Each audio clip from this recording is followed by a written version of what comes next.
If you've got questions about headlines like the U.S. economy lost 140,000 jobs in December, all of them were held by women, keep in mind we're talking about the overall net of all jobs lost and gained, meaning yes, it's accurate, and yet somehow worse.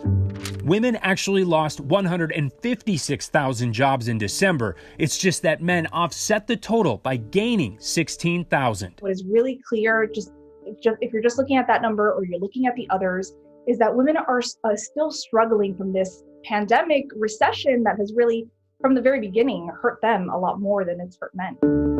And to understand how much it's hurt women, economy reporter Chabeli Carrazana says you have to go back a year. Last December was a completely different picture, and that's what's really sort of shocking about what's happened this year and this fall off, because in December of 2019 now, women had surpassed men as more than half of the labor force for only the second time in history. And despite carrying those gains into February, when overall jobs plummeted in March, the disparity between men and women grew. And women's jobs have been slower to return ever since, before falling again last month.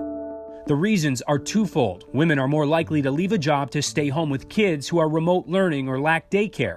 And the hardest hit areas of the economy, like hospitality, education, and public sector jobs, are dominated by women. And I think the biggest storyline out of what's happened in this recession is that it's been very unequal. And if you take white women out of the equation, who also gained jobs in December, it's even more unequal.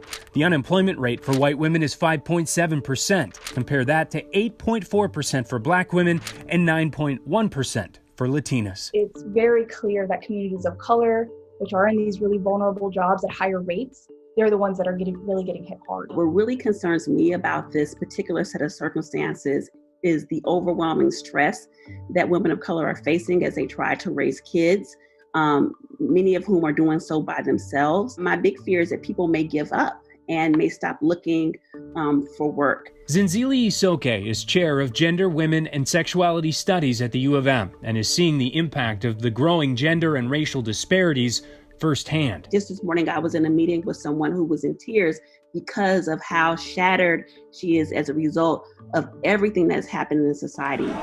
She says that includes the violence that erupted in Washington last week and the continued threats posed to state governments. She says not only is it making women of color worried for their safety, but also worried about being forgotten. What we're seeing right now is this turmoil, which is completely looking away from the concerns of, people of color, women of color, and how they're suffering in this economy right now.